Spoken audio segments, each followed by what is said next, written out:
শততম টেস্টে সেঞ্চুরি দিয়ে নিজের ক্যারিয়ারটাকে আরও রাঙিয়ে তুলেন মুশফিকুর রহিম।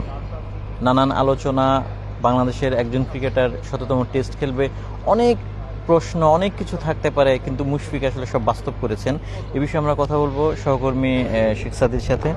সাদি, অনেক বড় একটা অর্জন, কিন্তু একজন বাংলাদেশি ক্রিকেটার হিসেবে মানে 100টা টেস্ট খেলা যায়, মানে এই ব্যাপারটা কি কখনো ভেবেছিল কেউ?